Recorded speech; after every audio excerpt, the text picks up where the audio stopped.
Please tell us your name and the name of your organization. My name is Idris Miliki Abdul. I'm the Executive Director of Conscience for Human Rights and Conflict Resolution. Okay, thank you very much, sir. So, sir, as we know, corruption is a very broad concept and it's all-encompassing. So, what does corruption look like practically? What are the forms of corruption? Corruption is an absence of integrity in all forms. That is the summary of what corruption is all about. When you don't have integrity in whatever you do, you will not be afraid to perform illicit activities. Whether you talk of giving unnecessary favoritism or taking undue advantage on somebody else, or something that we've been asked to do, rather than even doing at least little, you decided to take everything away because you are not mindful of your integrity. What will people say about you when they heard that you do this? But some people don't care. You go and steal. They say it's part of now only me they steal.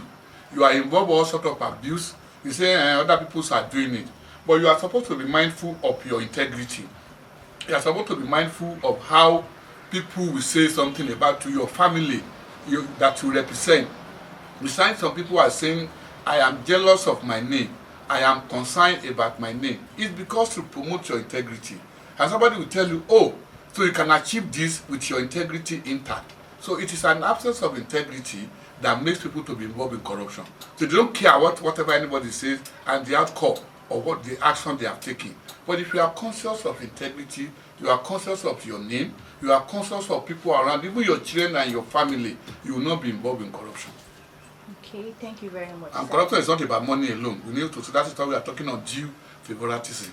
Something that does not belongs to A, you take it to B because he or she is your relation, he or she is your ethnic group, is corruption. Thank you very much, sir. So, sir, what are the statistics? Are we experiencing a high level of corruption in Kogi State? Definitely. It's getting higher and higher because of the environment people find themselves.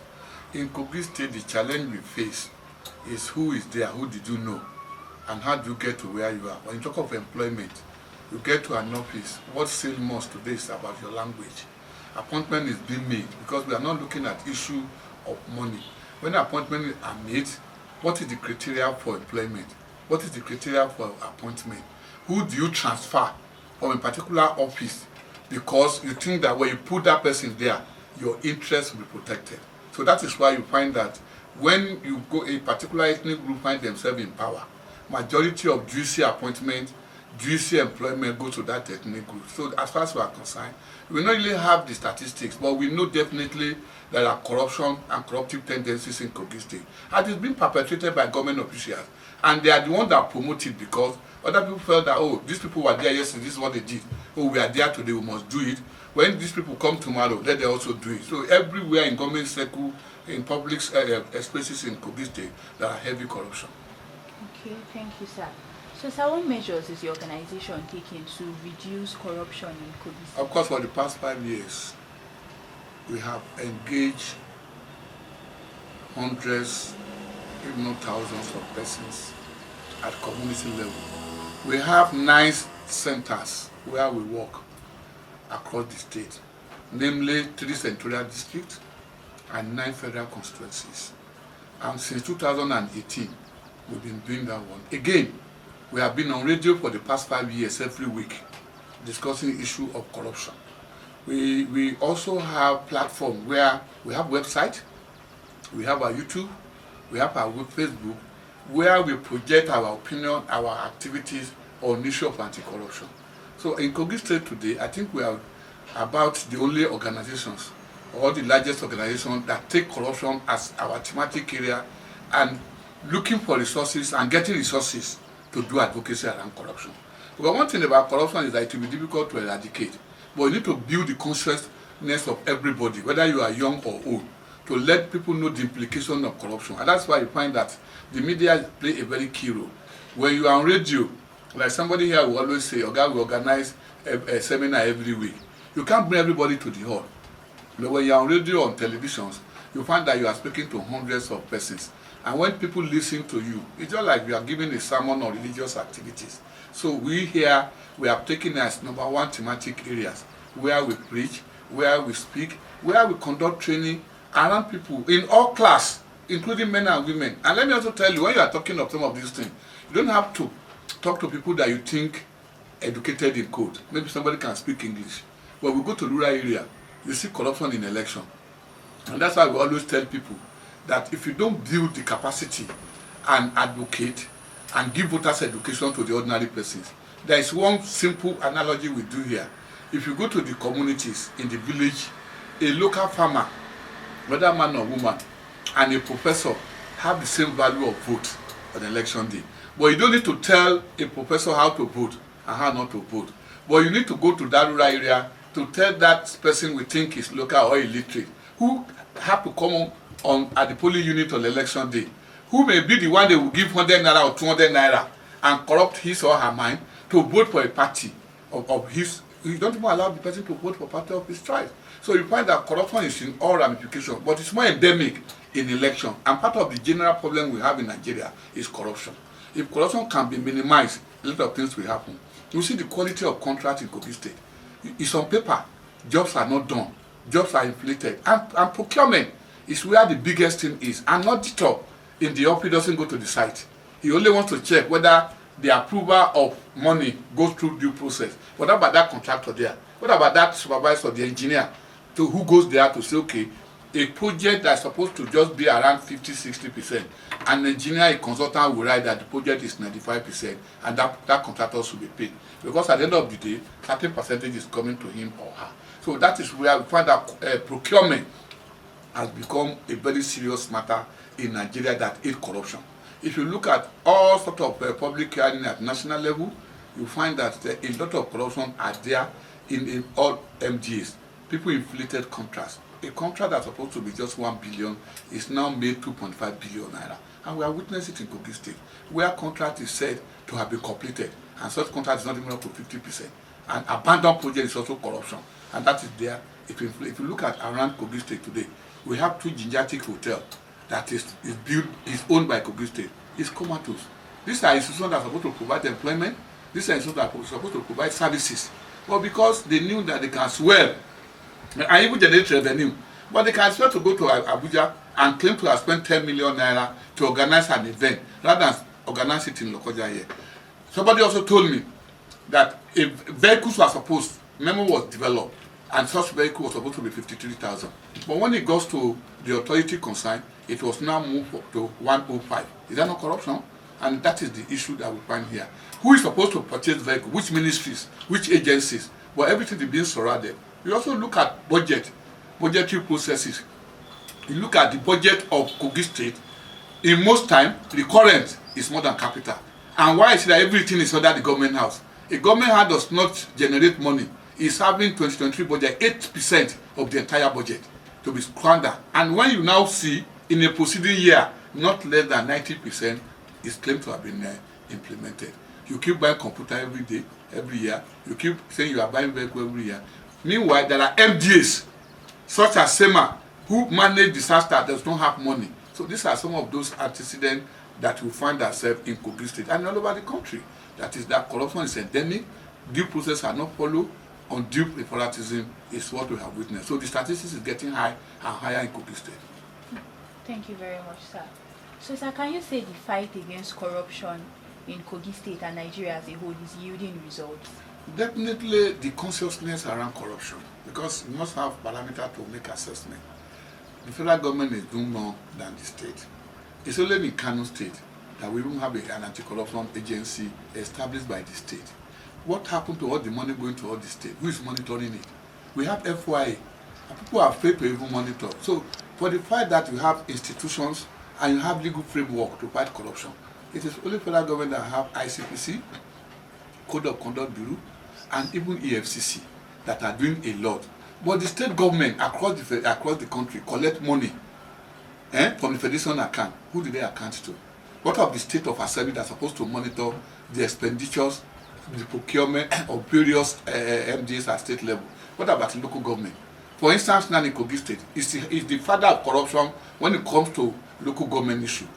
INEC gave 1 year notice, and they abide by the agenda and conducted election to state governor's office. In Kogi State, by 14th of December 2023, the tenure of local government administration will expire. Meanwhile, the law says that you are supposed to give, must give 90 days notice before the expirations of the tenure of the occupant of the office for you to conduct an election.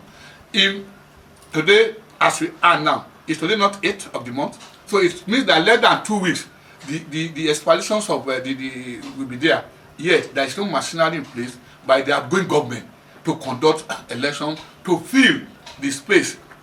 Now you are going to come out with all sort of nonsense nomenclature to say whether it is caretaker, which is not known to law. Section 7 of the Nigerian Constitution 1999 as amended says clearly there has to be democratically elected government at local government level.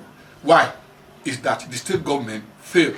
If the INEC have not conducted local government election, you will have seen governors across the federation going to court making noise, but yet they fail and fail woefully, including the outgoing government in Kogi State, to fail to conduct local government election. And they are destroying local government. The president is from a local government. The governor is from a local government. Yours truly is from local government, and even yourself. Why? It's a tier of government.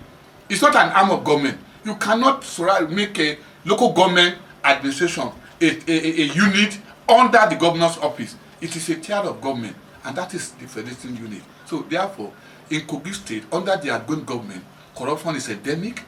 The outgoing government is very corrupt, particularly in the way and manner it has handled the local government administration in Kogi State. Okay, thank you very much, sir. So, sir, has the Kogi State government put any mechanism in place to aid the fight against corruption? Well, they may say they have put in place, but in our own opinion, there is no practical means, verifiable means to fight corruption. Because what is the bidding process of awarding contracts? The Public Procurement Act that you have, the Fiscal Responsibility Act, how far have they been followed? You must also be able to know that there is a difference between transparency and corruption. You can publish and say this is how much we got, this is how much we spent. That could be transparency, which is in Kogi State government under the current administration have done well. That you can go to their website every year, you see the proposed budget, and budgets are presented. You can see it in the website. Now, probably by next week, preferably maybe Monday, the budget 2023 will be presented, and you can be sure within 1 week the budget will be published on their website. That is transparency. But how do you commensurate with what they claim they have done on the street? And I think that is where the problem is. So in terms of saying that we are transparent, they may want to say because of our transparency we are fighting corruption. That is not correct. What is the bidding process? What is the procurement process? And how do you evaluate and do comparative analysis from a particular issue of say, okay, this is the road. This road cost us maybe 2 billion naira. When we get to the site, can we commensurate what we see on ground with that 2 billion naira?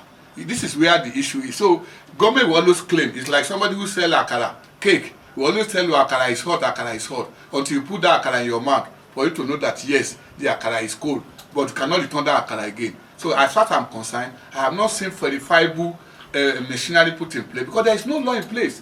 When you don't have a legal framework to fight corruption, it's just a mere government say we are doing it. So as far as I'm concerned, Kogi have not done anything meaningful, anything verifiable to fight corruption in Kogi State. Thank you very much, sir. So I've come to the understanding that the fight against corruption is an all-hands-on-deck fight. So what role do we as citizens have to play in this fight against corruption? Yes, it's a collective responsibility. As an individual, that's why they said the change begins with me. What do you do in your office to minimize corruption? What do you do in the market? What do you do in your homes to be able to preach to people? And then practicability do you put in place? You said you are coming to work. They say you should resume work by 8 o'clock. You come to work by 8:30. It's corruption. It's negligence. It's lack of integrity. You are going to a ceremony. It's wedding ceremony. You are supposed to be in the church or in the mosque by 10 o'clock. By 10, you have got taken to bath. I have witnessed wedding where the bride, the bride was not in the church at 11 o'clock, and they are the one that fixed the wedding day. And we are in the church. It's corruption. It's lack of integrity. So don't look at corruption from the monetary aspect alone. It's about how we conduct ourselves. How do we relate with the next person? How do you give opportunity to everybody? How do you promote equity around yourself. So these are the issues that is there. So it's a collective responsibility that all of us must first of all check ourselves. What integrity do you have? What do you do to make sure that corruption is minimized around your environment and in your office? Okay, thank you very much, sir. Please tell us your name again and the name of Idris Miliki Abdul, Executive Director and Founder, Consensus for Human Rights and Conflict Resolution. Okay, thank you very much, sir.